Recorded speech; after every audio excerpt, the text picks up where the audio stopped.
आणि महाराज आपल्याला व्हायचं नाही ताई, म्हणून का महाराज व्हासाठी 400 एकर मध्ये आश्रम पाहिजे आणि सोबत 2-4 बाया पाहिजे. तो महाराज. मी कोणी महाराज नाही, इंजिनियर माणूस आहे.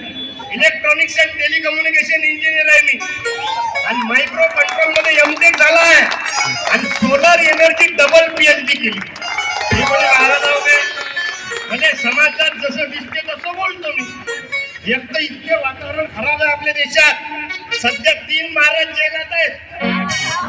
अजून एखाद्याचा नंबर लागला त्या 4 जणांना लुडोस खेळायला लागणार आहे जेला. म्हणून तर कारनामेत कसे केले पुवारेनं, दिवसा अगरबत्ती रात्री जबरदस्ती. देण्याला देणं लाता कोणी. म्हणून आता जरा डोकं चालवा.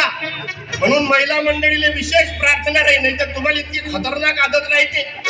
एखादा महाराज घरी आला तर घरच्या माणसाला कधी आपण उपमा करून देत नाही. घरच्या माणसाला कधी उपमा करून दिला नाही, महाराजाला का शिरा करून देतो. मावशी या उपम्यावाला जेवढा बदमाश आहे तर शिऱ्यावाला का गंमत कलाकार असं काय. जरा आता डोकं चालवा. म्हणून तुकाराम महाराजांना सांगितलं 450 वर्ष अगोदर. तुकाराम महाराज म्हणत, जे का रंजले गांजले त्याशी म्हणे जो, तोची साधू ओळखावा देव तेथेची जाणावा. पहिलेचा काळ होता ताई. पहिले लोक म्हणत साधू संत येती घरा, तोची दिवाळी दसरा. आता काळ बदलला. आता साधू ढोंगी साधू संत येती घरा आणि दरवाजे खिडक्या बंद करा. महाराज सारखे नाही राहिले. म्हणून मी त्या दिवशी भजन लिहिलं की बुवा तो ढोंगी विषयाचा भोगी, बुवा तो ढोंगी विषयाचा भोगी. सांगे भविष्य लोकात, सांगे भविष्य लोकात. एका स्त्रीने हिम्मत करूनी घातला जेलात. एका स्त्रीने हिम्मत करूनी घातला जेलात. अंधश्रद्धेने कहर केला, अंधश्रद्धेने कहर केला. देवाचा अवतार म्हणतो स्वतःला, देवाचा अवतार म्हणतो स्वतःला.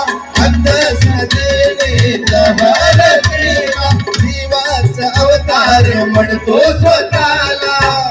कितीतरी स्त्रियांचा छळ त्याने केला आश्रमात. एका स्त्रीने हिम्मत करूनी घातला जेलात. आता सावधान, माझं कीर्तन डिजिटल आहे. मी जुन्या जमान्यातलं बोलणार नाही. आज समाजात जे चालू आहे त्याच्यावर बोलत. एक तर माझे कीर्तन कोणाला पटत नाही, काऊन का झोमतेच डायरेक्ट रट्टा बसते आपला. मग झोमते तर झोमू दे, तुझे मिरची नदी तर मग क्या करू. पण मी बोलल्याशिवाय राहणार, कारण आज बोला लागेल दादा. इतकं भयानक वातावरण पेटवलंय. अंधश्रद्धा, बुवाबाजी, कर्मकांड. भाषा समजून राहिली का तुम्हाला? पक्का प्युअर विदर्भातला, प्युअर कोरडं आलं तर आलं, नाही तर गेलं. प्युअर विदर्भातला माला मी सरळ बोलतो. माय कीर्तन मले तुले. तुम्ही शहरातले माणसं, तुम्हाला आहे मला तुला कशाला परदोड्याला. आणि मी प्युअर गावठी माला, मले तुले वर्णाले नाही तर घाल. माय कीर्तन सरळ आहे. हात जोडून प्रार्थना नाही. तुम्हाला समजत नसेल तर मी हिंदीला जोरदार आहे. हिंदीला खतरनाक बोलतो मी. एवढी जोरदार हिंदी कोणाचीच नाही आहे. 20 वर्ष कोंबडा कूद गया आणि भरून में इतना पाऊस आ गया कि टोंगे पर चिकुल जमा हो गया. मेरे पेन का झाकण किधर आहे. तुम्ही फक्त सांगा कोणत्या भाषेत कीर्तन करू. नाही खतरनाक आहे आपली भाषा. आता परवाच्या दिवशी माझा कार्यक्रम झाला जालना जिल्ह्यात. लहानसं गाव जालना जिल्ह्यातलं. तिथं माझा कार्यक्रमाला कमीत कमी ताई 4,000 लोक. किती? 4,000 लोक कार्यक्रमाला. मी 1 तास बोललो कार्यक्रमात, 1 तास. पण त्या 1 तासात त्या गावातला एकही माणूस हसेही नाही बोलेही नाही.